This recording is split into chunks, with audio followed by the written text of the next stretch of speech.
نماز وہ ہے ایک وقت کی نماز جو چھوڑ دے جان بوجھ کر. آقا فرماتے ہیں من ترک الصلاۃ متعمدا فقد کفر.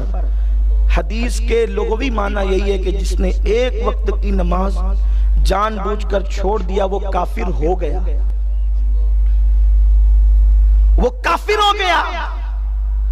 امام اعظم ابو حنیفہ اور دیگر ائمہ نے اس کی تعویل یہ کی کہ وہ کفر کی حد تک پہنچ گیا.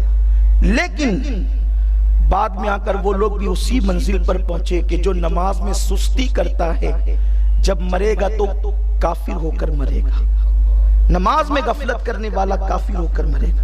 سیدی اعلیٰ حضرت امام اہل سنت فتاوی رضویہ شریف میں ارشاد فرماتے ہیں 110 سے زیادہ صحابہ کا فتویٰ ہے کہ جس نے ایک وقت کی نماز جان بوجھ کر چھوڑ دیا وہ کافر ہو گیا. ہمارے نوجوانوں کو بہتوں کے فتووں کی فکر ہے. اس کا یہ فتویٰ ہے, اس کا یہ فتویٰ, اس کا یہ فتویٰ ہے. نمازوں کو چھوڑ کر کے مسجد کو سونی کرنے والوں, اگر کسی کے لیے کسی کا فتویٰ ہے تو بہرحال مفتی کا فتویٰ ہے, اور بے نمازی کے لیے تو صحابہ کا فتویٰ ہے. اور ایک دو نہیں, 100 سے زیادہ صحابہ, بلکہ 110 سے زیادہ صحابہ. اور فتویٰ کیا ہے کہ جس نے ایک وقت کی نماز جان بوجھ کر چھوڑی وہ کافر ہو گیا. حالانکہ ہم احناف کفر کی حد تک کی بات کرتے ہیں اور یہی ہمارا موقف ہے, ہمارا مسلک یہی ہے. لیکن غور تو کرو, اگر صحابہ کے فتوے کی روشنی میں قیامت میں تمہارا حساب ہوا تو ہمارا اور تمہارا حال کیا ہوگا؟ میرے پیارے آقا صلی اللہ علیہ وسلم کے پیارے دیوانوں, آقا کریم صلی اللہ علیہ وسلم فرماتے ہیں بے نمازی جب کھانے کے لیے لقمہ اٹھاتا ہے تو لقمہ اس پہ لعنت کرتا ہے. وہ کپڑے پہنتا ہے تو کپڑے اس پہ لعنت کرتے ہیں. وہ جوتے اور چپل پہنتا ہے تو جوتے اور چپل اس پہ لعنت کرتے ہیں. اور جس وقت اس کی موت ہوتی ہے زمین اللہ کا شکر ادا کرتی ہے, اللہ تو نے ایک گندے وجود سے میرے وجود کو پاک کر دیا, ایک گندے جسم سے تو نے میرے وجود کو پاک کر دیا. میرے پیارے آقا صلی اللہ علیہ وسلم کے پیارے دیوانوں, فرمایا گیا اگر زمین کو احتجاج کرنے کی اجازت دی جاتی تو لوگ اپنی آنکھوں سے دیکھ لیتے کہ بے نمازی کو جب اس کے سینے میں دفن کیا جاتا ہے تو زمین اس وقت اس پر احتجاج کرتی.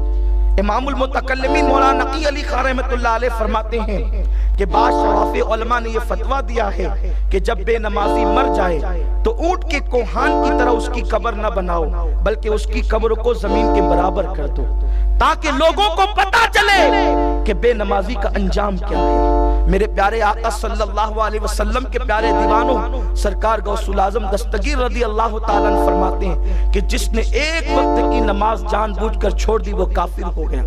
بلکہ سرکار غوث الاعظم دستگیر یہاں تک ارشاد فرماتے ہیں کہ بے نمازی اگر مر جائے اسے مسلمانوں کے قبرستان میں دفن نہ کرو. نماز کی اہمیت یہ ہے اور نماز مومنین کا نور ہے.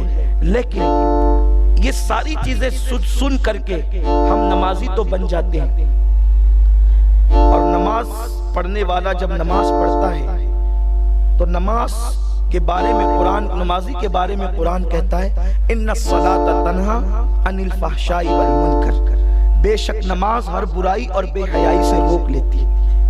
نماز کے بارے میں قرآن کا حکم نمازی کے حوالے سے, نماز ہر برائی اور بے حیائی سے روک لیتی ہے.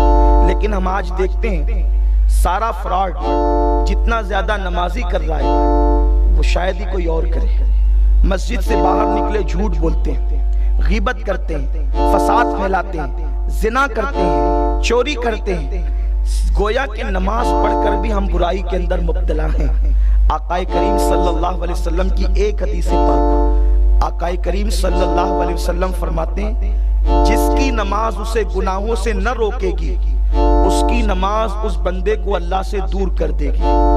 نماز دو کام کرتی ہے, یا تو گناہ سے روک لیتی ہے یا تو اللہ سے دور کر دیتی ہے.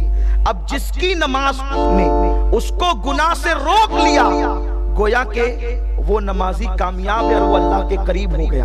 اور جس کی نماز اس کو گناہوں سے نہیں روکتی, نمازی ہونے کے بعد بھی غیبت, چغلی, فساد, جھوٹ, کاروبار میں جو ہے وہ فراڈ, سود, زنا, یہ ساری چیزیں کر رہے ہیں نماز کے باوجود, تو آقا کریم علیہ السلام کا فرمان سن لو کہ جو نماز گناہوں سے نہ روکے وہ نماز تمہیں اللہ سے دور کر دے گی۔ ایک نوجوان کے بارے میں آقا علیہ السلام سے پوچھا گیا، یا رسول اللہ ایک جوان ہے، نماز بھی پڑھتا ہے گناہ بھی کرتا ہے، آقا فرماتے ہیں اگر سچا نمازی ہے تو گناہ سے رک جائے گا۔ لوگوں نے دیکھا چند دنوں کے بعد وہ گناہوں سے باز آ گیا۔ تو نماز کا کام یہ گناہ سے روکنا۔ اب جو نماز گناہوں سے نہ روکے وہ نماز نہیں ہے، بلکہ اس نماز کا حال تو قرآن یوں بیان کرتا ہے، عاملۃ ناصبۃ تصلیٰ نارا حامیہ، کہ محنت کر کے آئیں گے، عبادت کر کے آئیں گے، پھر بھی جہنم میں داخل کیے جائیں گے۔